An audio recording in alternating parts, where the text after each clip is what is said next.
Hello everyone, thanks so much for tuning into my channel.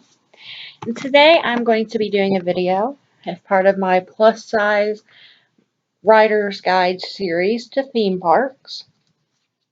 This will be the very last video in the Disney World theme park series, and this video will be about Typhoon Lagoon Water Park.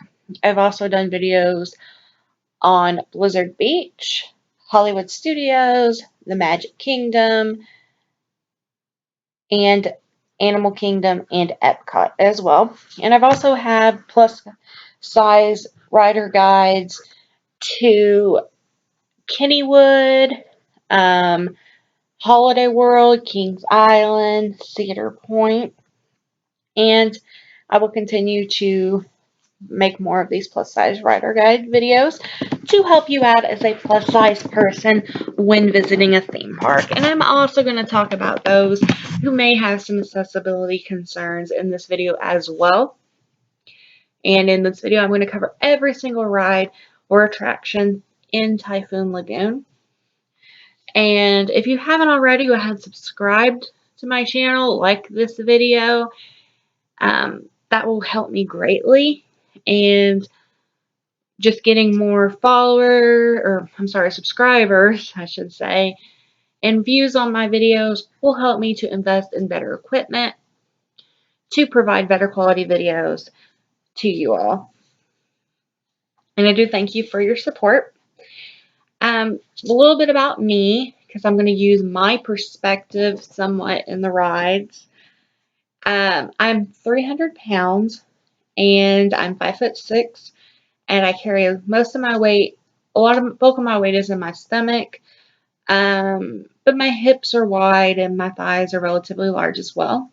I don't really have a lot of weight in my chest area though, or like my arms or lower legs. So just to give you perspective of how I am and how I did on the rides. And Disney World as a whole is a very plus size friendly park. So that it is the very good thing about Disney World. So I feel like everybody will be able to do something in Typhoon Lagoon. Even if you do have some accessibility and mobility concerns, you should still be able to do something here. So without further ado, let's get started talking about Typhoon Lagoon for plus size riders. We're going to start out talking about Crush and Gusher, which is a water coaster. And it's a really fun water coaster. I really like it. And it's actually a set of 3 different ones. The 3 different ones are the Pineapple Plunger, the Coconut Crusher, and the Banana Blaster. A note on these slides is that you must go in like a pair. So 2 of you all must go on the slide. Except for Coconut Crusher, where you can ride single. Other than that, you have to be in a pair. So you must bring another person with you. You have to carry the rafts upstairs to ride the ride. They're not extremely heavy, but still kind of an extra pain when you're already walking upstairs. However, if you do have a disability and you need that accommodation, they do have an elevator. Just ask a cast member for assistance and they'll be happy to help you with that. To get onto the physical rafts, you'll obviously have to bend down and get on the rafts, which are floor level when loading. So if you do have some issues getting down, this may pose a problem for you. Just letting you know. I didn't have any issues with it, but the person you are riding with, if you're in front, you're fine, but if you're in back, you'll tuck your legs under the person's arm in front of you. So in case that bothers anybody, which usually if you go with people you know, it's not really a big issue. As far as fit goes, you'll fit just fine. There's no weight limit on this slide whatsoever. And it's really a lot of fun. I really like it. Been Banana Blaster is probably my favorite of the three, but they're all three definitely worth riding. So no concerns about your size here, as long as you can get down in the raft and get back off the raft. It will land in a pool of water, so whether that makes it more difficult or not for you, me, I just roll off the thing, but that's just me. But that's Crush and Gusher. Here I'm going to talk about the two family raft rides in Typhoon Lagoon, which are the only ones in Typhoon Lagoon. We have Misadventure Falls and Gangplank Falls. Here pictured is Misadventure Falls, and they're both family style raft rides. They can both seat up to 4 people, and if you have to have at least 2 people to ride, but they will try to do their best to seat you with other people to get up to 4. No weight limit on either of these rides, and you'll note throughout Typhoon Lagoon, no weight limit on anything, which is amazing. You'll fit just fine. And if you do have mobility concerns on Misadventure Falls, there is a way to bypass the steps. So you just have to transfer from a wheelchair or ACV into the physical raft. And as you notice in this picture, you do not have to carry your raft up, as there is a conveyor belt that actually takes you up, which is great because those rafts get pretty heavy. Now, Gangplank Falls, on the other hand, there's quite a bit of steps. To my knowledge, there's no way to bypass these steps, and you must carry your raft up. Personally, Misadventure Falls, in my opinion, is a much better one. So if you do have some accessibility concerns or don't want to climb a lot of stairs, Misadventure Falls is the better one. Plus, you don't have to carry your raft up. I mean, Gangplank Falls is still a fun one. So you will have to climb down in the raft, and then when you exit out of the raft. I found these type style rafts are actually pretty easy to get into, and the good news is that your size is not going to matter on these rides, as there's no weight limit, and the fit either is not going to matter. Next up, we're going to talk about the main body slides here in Typhoon Lagoon, and they're called the Storm Slides. It is a set of 3 different body slides. All 3 of them are actually a little bit different from the other, so you can do each one and get a different experience each time. They are a typical body slide, and you have to lay down to ride. So if you have any issues laying down or possibly getting back up at the end of the ride, you may want to reconsider this ride. And also the nature of this ride, there's a lot of stairs, so there's really no wheelchair access for this, so you're going to have to climb these stairs. And also here with the body slides, talk about probably the most thrilling attraction here in the park. It is Humunga Cowabunga, and it is basically about a 50-foot drop, so it's kind of similar to Summit Plummet, except not as tall, not as intense, but there's 3 different slides here, as you can see, in Humunga Cowabunga as well. However, they all do the same thing, so you get the same experience. There's no weight limit, and as far as fit goes, I didn't have an issue at my size with fit. I don't think many people are going to have an issue unless you're maybe extremely big, maybe feel like the slides are a little narrow or constricting. I didn't feel like that. I didn't have any issues. I didn't get stuck or anything at my size, and I feel like I'd have to be a lot bigger to actually maybe have the issues. But along with the storm slides, Humunga Cowabunga, there's a lot of steps up, so just be mindful of that before riding the rides. Next up, I'm going to do a couple inner tube slides here at Typhoon Lagoon, and these 2 are Mayday Falls and Keelhaul Falls. Both of these are single rider raft slides. I think Keelhaul Falls is a little bit better than Mayday Falls. They're both different, so definitely ride both. I like both of them. I always like raft rides better than body slides anyways.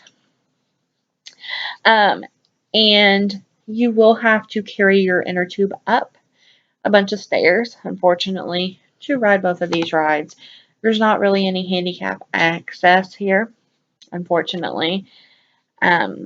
But the rafts, luckily you're not carrying a huge raft, you're just carrying a one-person inner tube raft, which does help. There's no double tubes, it's just strictly one person. So you'll have to climb in the tube, and then once you get to the end, climb out of the tube. So if you may have concerns with that, maybe rethink riding the ride. Um, I didn't have any problems though, and as far as rider fitment goes, the inner tubes are big enough for you. There's no concerns there. I think they actually might have a couple different size inner tubes as well. I can't remember 100% sure, but I did not have any issues, and actually didn't flip at the end because sometimes when I'll come out in the pool, I'll flip because of my weight. I didn't here, so that's a good thing, which don't really bother me if I do flip because I can swim, but still, it's just something to note. And the only other thing is how you have to have your feet out. I felt like I was going to like scrape my feet or hit the wall sometimes, so I kind of like, tuck my feet back a little bit sometimes. I didn't hit the wall, but I just felt like I was going to.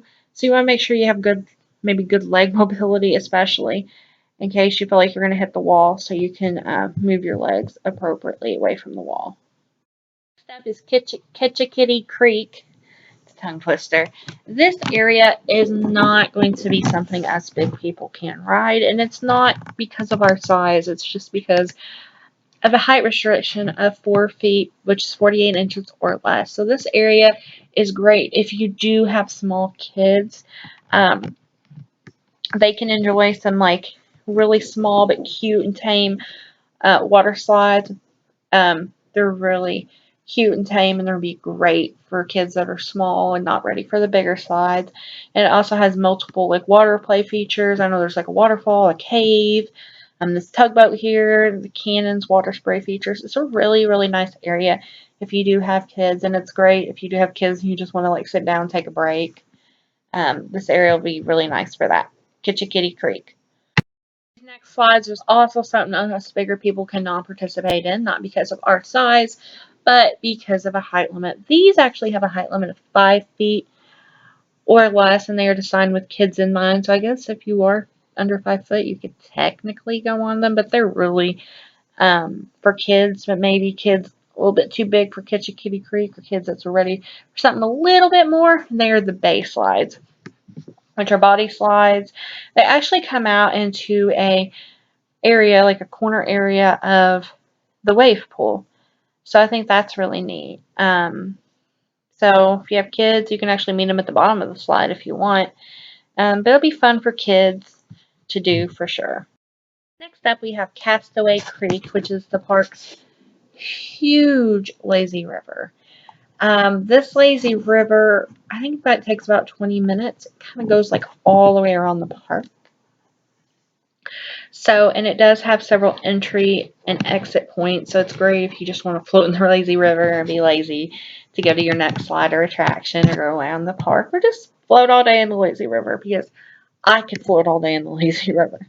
Because I love lazy rivers. With that being said, this lazy river, you have to get on a tube and float around. The tubes, they do have multiple different sizes of tubes for you to enjoy, and this is a great one, great attraction, because anybody of any size or any age can enjoy this attraction. So that's a very, very nice thing for sure, and the tubes will hold you, so don't have to worry about that. This is the Typhoon Lagoon surf pool, and this is the very last attraction I'll be talking about, but definitely not the least. This wave pool is one of the nicest I've ever been in, and it's huge. And there is always a schedule posted of the waves, because they'll have more of like the slow bobbing type waves, and then they'll have the big, big waves. So if you look at the schedule, it'll tell you when the waves are going on and what type of waves. And when I do say big waves, these waves get huge. So that's definitely something to be mindful of, especially if you have small kids and they're trying to venture out further and they're not strong swimmers. But there are life jackets provided if you do, if the kids do need a life jacket. And I love not lazy rivers, wave pools, because anybody can enjoy them. Just walk right in. So it's really, really nice. Thank you so much for watching this video about Typhoon Lagoon for plus size riders, and I hope you found it useful. If you do have any additional questions, feel free to comment below and I'll try to answer them for you. So again, Typhoon Lagoon has no weight limits whatsoever, which is usually the big thing you run into with water parks is weight limits. And luckily, Disney is very accommodating, and luckily there's no weight restrictions here at Typhoon Lagoon.